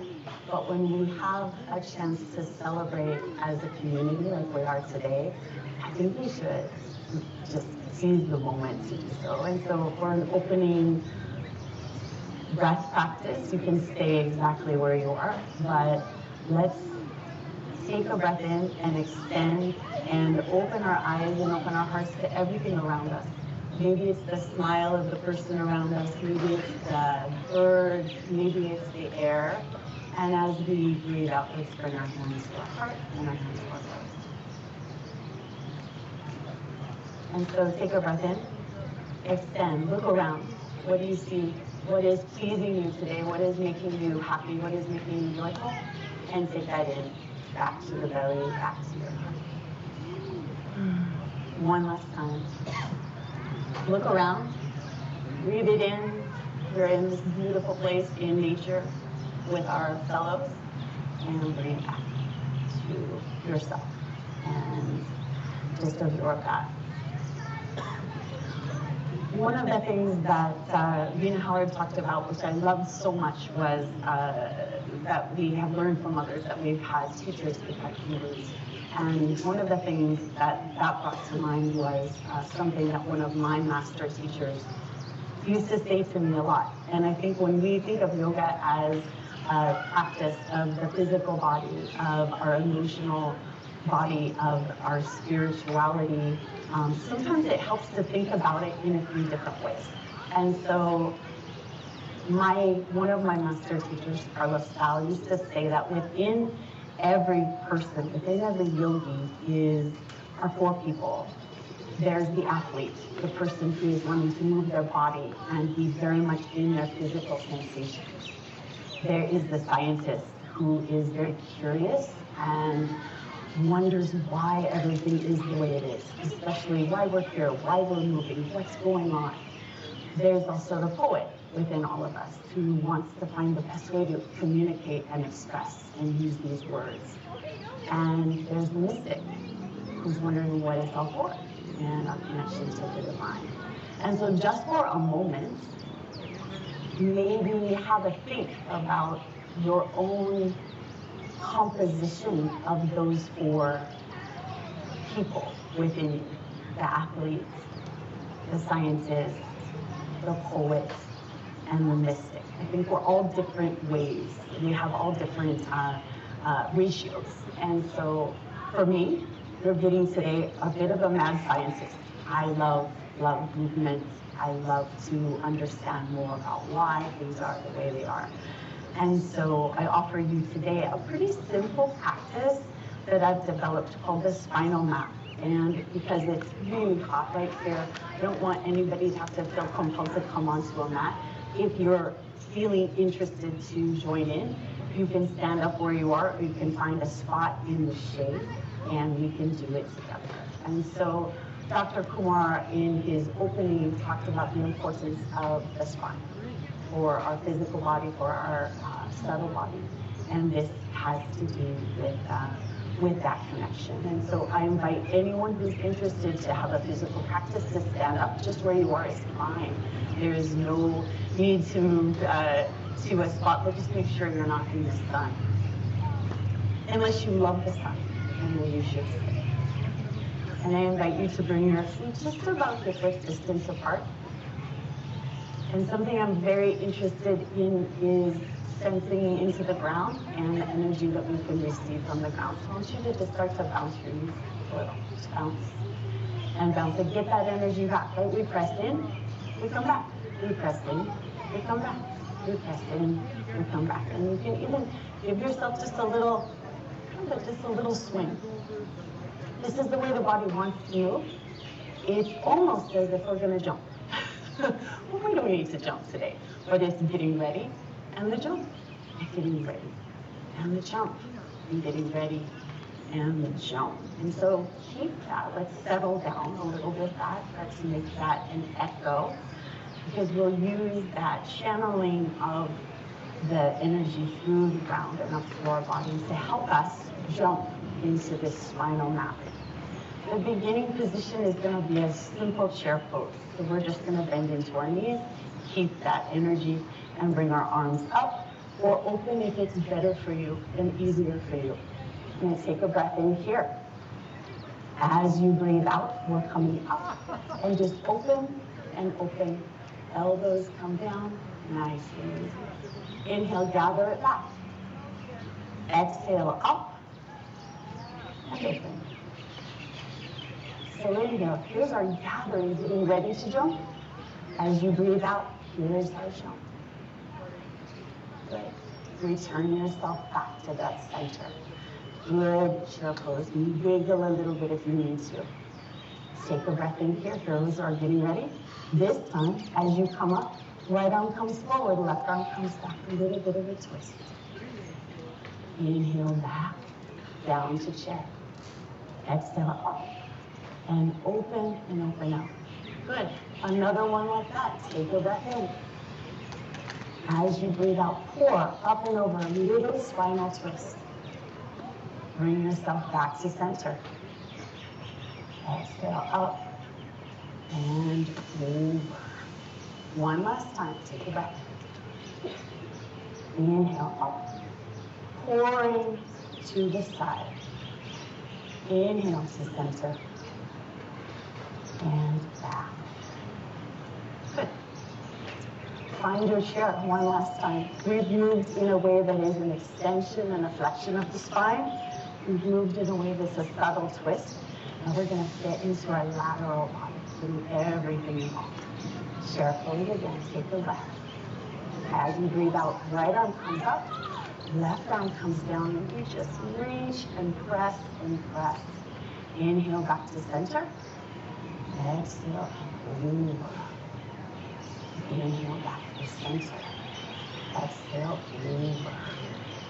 One more time, taking a breath here. And bringing yourself back. Gather yourself up, taking it up. And as you breathe out, just pull yourself forward. Easy forward fold. Shake your tail. And then slowly, roll yourself back up. I have one more layer to this. So now that you know the way, we have an opening, we have a twisting, and we have a side body, getting every part of our spine looking up and alive. I'm going to add a little bit more power and energy. So find your chair, bring your arms up, and in the middle, you pretend you have an energy ball right in between. You use this energy ball, and it's going to create a little bit of power, a little bit of tension. Take a breath in. Your energy ball is together. As you breathe out, pull it apart. Come up and open, same as you did before. Inhale, bring that energy ball back together. More power, right? Take a breath in, up and open. And back to center. Breathing in, energy ball comes back. One more time. Pull it apart and up and open. Almost a full body stretch. Bring yourself back into chair pose. For this next one, energy balls together. Take a breath. As you breathe out, pull it apart. Reach one open, the other one back, but there's a little tension there, so you get a different sensation. Energy ball comes back together. Take a breath in, bring it up, and open to the opposite side. Good. Return yourself. Take a breath in. As you breathe out, up, reach and extend. One more time on the other side. Take a breath in. And as you breathe out, open and find that sensation. Bring yourself back. Give yourself a little shake. We'll come to our side body. Take a breath in. As you breathe out, pull apart. One ball reaches up, the other ball reaches down. Inhale, keep them apart. Exhale and find that long extension between back through center, over to this side. Bring yourself here and back. Good.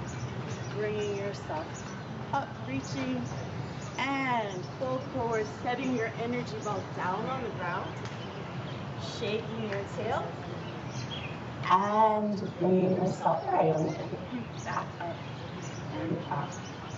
One last time with a different intention. Let's just give ourselves an overflowing of energy, but in a way that isn't hot or strong, in a way that is fluid. On your way back, one last time. Hopefully you guys will know this and you can do this out. Take a breath. As you breathe out, we're coming up, over, and as if we're overflowing our whole. Bring yourselves back. Take a breath in. As you breathe out, we're just up, fluid, overflowing. And one more time. Come down. Extend. And open. Find your way back to chair. Take a breath in. As you breathe out, we're coming and pouring our right hand and pouring our left hand up. Bring yourself back to center. Take a breath in, extend, and open. Maybe this intention feels a little different in your body. One more time on each side. Take a breath. And as you breathe out, up, and pouring, and open. Another time. Take a breath. And up, and open. Last thing, come back to chair. Take a breath in. As you breathe out, reach up and over, and imagine that fluidity of a wave coming side to side. Another time, coming up and side to side. Good. Bringing yourself back to center one last time. And we're holding forward, holding here, shaking your tail. And then slowly but slowly pull yourself back up. Hands can come up and over your head. Hands can find heart center. Hands can come down to your sides. Palm faced up. Close your eyes or give yourself a soft gaze. And just for a moment, notice what sensations are coming through your body, what connections you're making, and how the practice has settled into your system. I want to thank you so much for joining me today and being here. Thank you. You can find Robin and some other yoga teachers at the Still and Moving Center. So. Our next speaker is Kusa Devi Dasi. She is been living in India and studying Bhakti Yoga for 20 years, spending 55 years with the Hare Krishna movement, and is currently Temple President of the ISKCON Hawaii, going on the 10th year. So today I'd like to present Kusa Devi Dasi.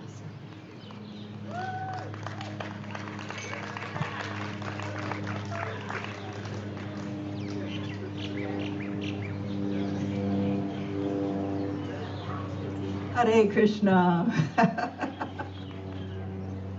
I'd like to say aloha. And I'd like to say shaka. And India, we do double shaka. Double shaka. Krishna plays the flute. It's all about Krishna playing the flute. So in Hawaiian culture, we say aloha keakua. That means we love God. And we say mahalo keakua. Thank you, God. I was thinking, what should I talk about today? There are so many things that came into mind. As an elder, a kupuna, I've taught yoga in the yoga shala in Vrindavan. I called my yoga, the physical yoga part, off the wall yoga for emerging butterflies, because we always did work from the wall, because I'm old, 74. So we need to hold the wall. And then we can do yoga easily. But yoga can be done in every age, every age. And I want to thank Raj Kumar for creating a wonderful program today, because it's diversified. Song, dance, meditation, physical work, physical yoga, so we can stay awake and feel alive. Thank you, Raj. You organized a very beautiful program. And I was suggesting, because if we had the yoginis on the stage, all the mat work, we could get really good video coverage of all the yoga practitioners on the stage. That would be really cool. But while I was listening, lately what's been happening, we have a very beautiful community member that's in her last days of life. She's in the final stages of life, and yoga applies here too. In my work in India, I'm part of the Vrindavan Hospice Forum. People come to India to pass away, and we have created the paperwork. It's like the yoga paperwork for passing away in the yoga mood of totally focused Krishna consciousness. Krishna means all attractive. Divinity is all attractive. So when we need to focus and pull our mind away from disease and dying and focus upon the divinity, the Sat, Chit, and the Ananda, it's so easy in this age by chanting Hare Krishna, Hare Krishna, Krishna Krishna. I have no good voice, sorry about that. But in spite of good voice or no good voice, the holy name is Shabda Brahman. It is from the spiritual world. And even in the material world, as any yogini and yogi knows, earth, water, fire, air, mind, intelligence, and false ego, each layer is 10 times thicker than the last.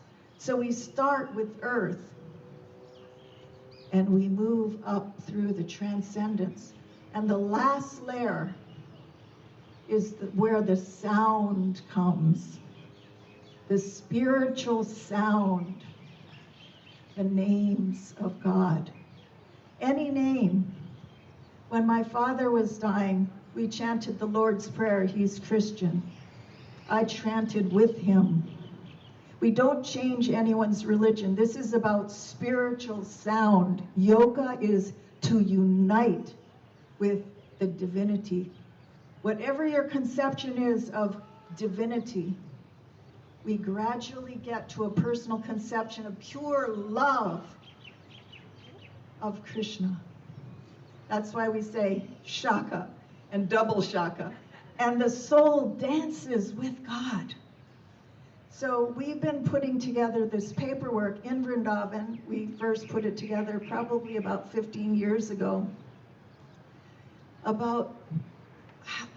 plan my whole life. I make so many lists. Now I'm going to plan. My life is to live for and to die for. I'm going to plan the most auspicious departure possible. And so we have these beautiful yogic advanced directives. And we call this work our God sisters in hospice, and they know as soon as she's in difficulty, they call us, and we sing the names of God until she departs. On the wings of the name of God till she departs. This is a life to live for and to die for. Yoga is so perfect. There's something for every aspect of existence. And I implore everyone to take up this beautiful life. It's a beautiful life. Hare Krishna.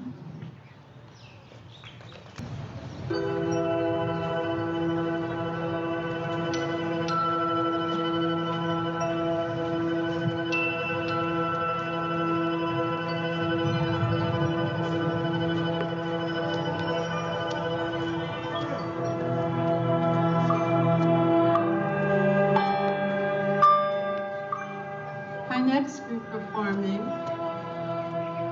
is Wang Yang, is part of she's associate professor of geography at the UH and a practitioner of the Falun Gong spiritual practice for over 20 years. She has been a force in the local community, spreading the message of peace, following the Falun Gong principles of truthfulness, compassion, and tolerance. So we welcome you here today.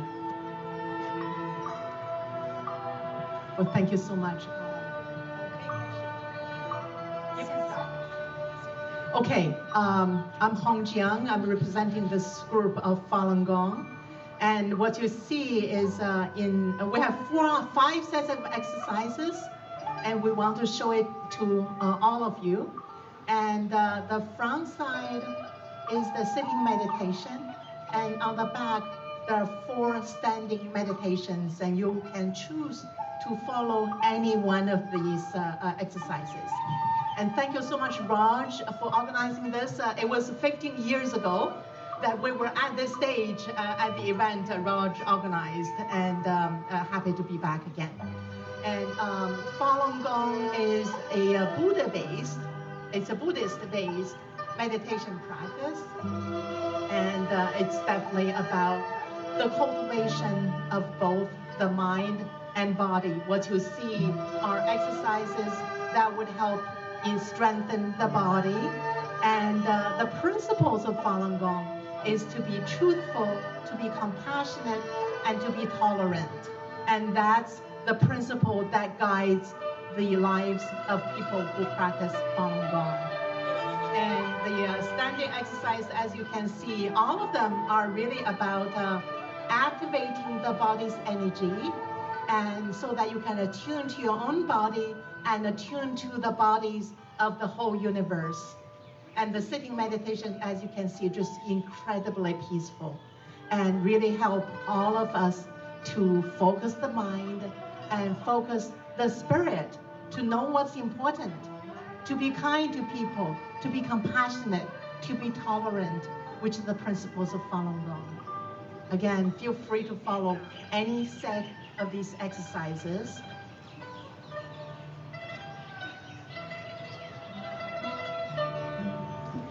And Falun Gong is also called Falun Dafa. Some of you may have heard.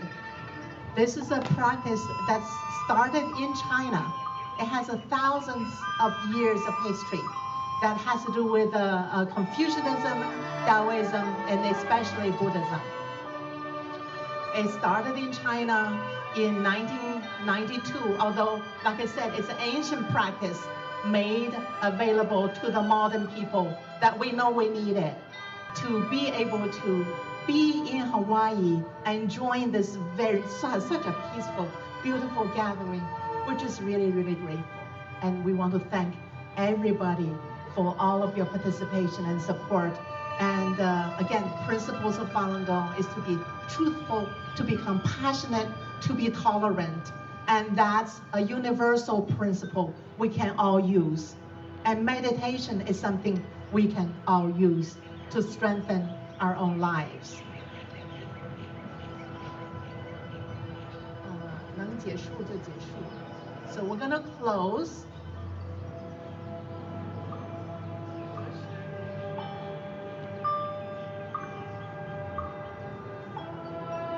And thank you so much.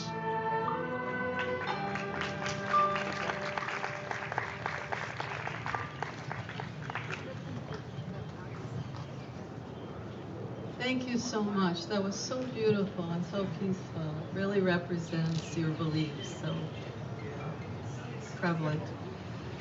So I'd like to introduce someone special who's been with us for quite a while, working with our Gandhi International Institute for Peace and performing.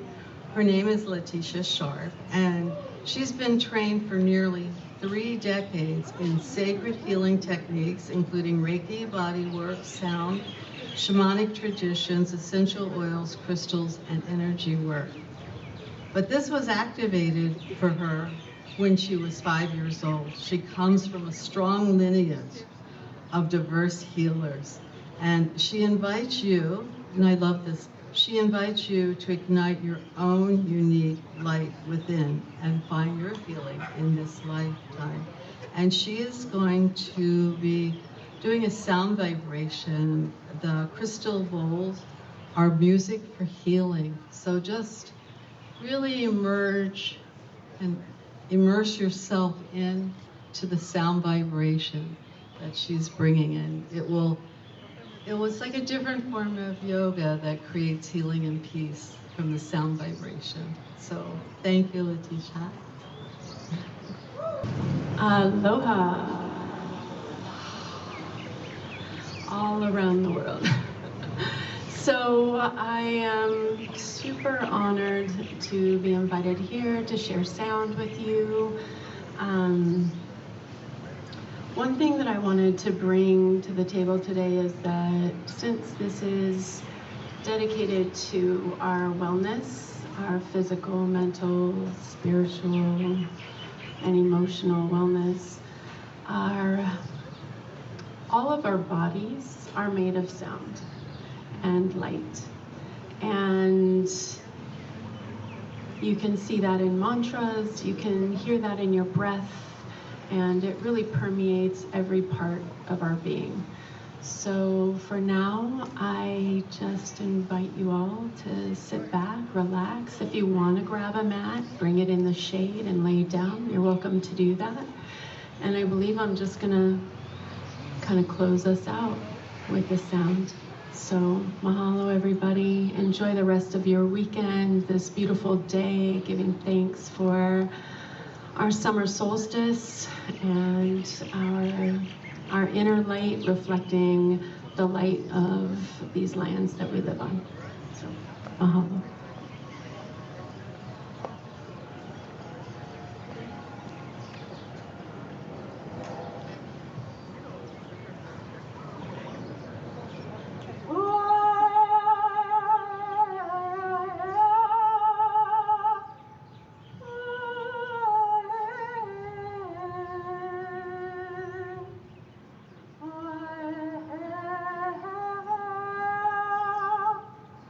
Oh,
Namo Bhagavate Vasudevaya.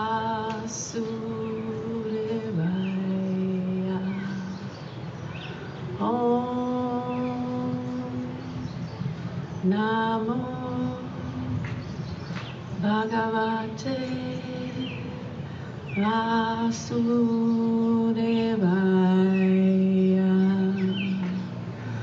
Om Namo Bhagavate Vasudevaya.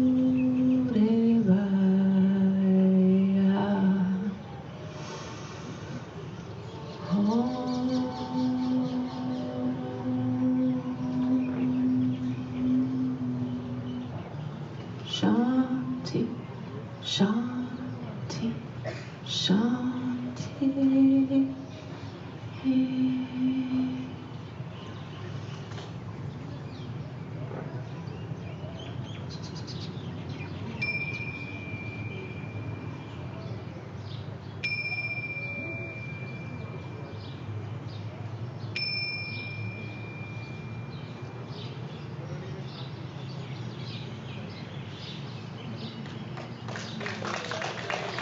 Namaste.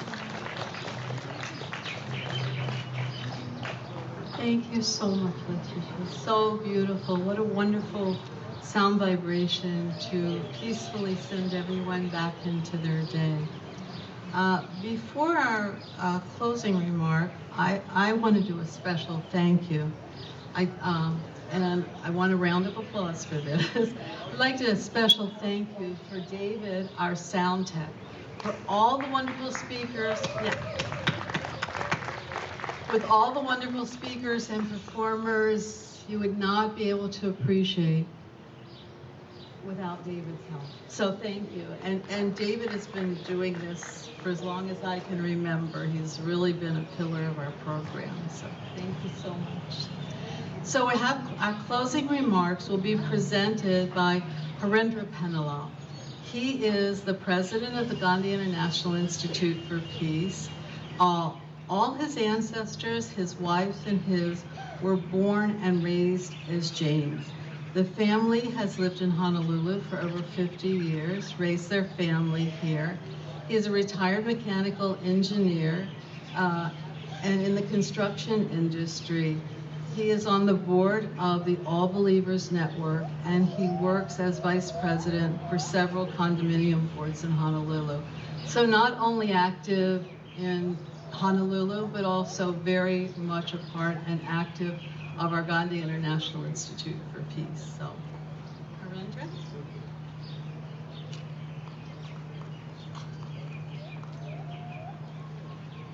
Hi everyone. Did you all enjoy the program? Say yeah.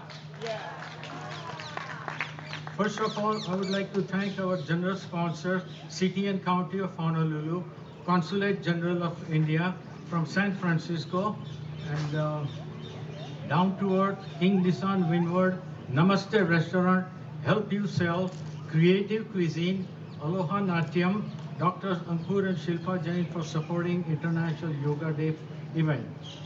I would like to thank GIP members and volunteers to put this program together. I would also like to thank Madana Sundari for being a good MC and our videographer, Phil Crown. Mr. Lennon Onda, sound person, David Lum. I would also like to thank Eventbrite and Global Media Productions for promoting our 8th annual International Yoga Day event. Let me thank our founder and president, our founder, Dr. Rajkumar, sponsor of House Bill HB 349, International Yoga Day in Hawaii in June 2019. Our guest of honor, Sharon Moriwaki, Honolulu Mayor Rick Blangiardi, Deputy Director Devera Zyman from City and County of Honolulu, Parks and Recreation Department, and Honolulu Police Department, DCG, Dr. Nahas Ali from the Consulate General of India in San Francisco, Representative Mark Hesham from House house and non-resident Indian press in California. Special thanks to Kumu Malia and yoga instructors Michelle Santos, Renee Tillotson, Robin Shepard, and Amber Ritchie, Dr. Veena Howard for teaching us philosophy and postures to live a happy and healthy life.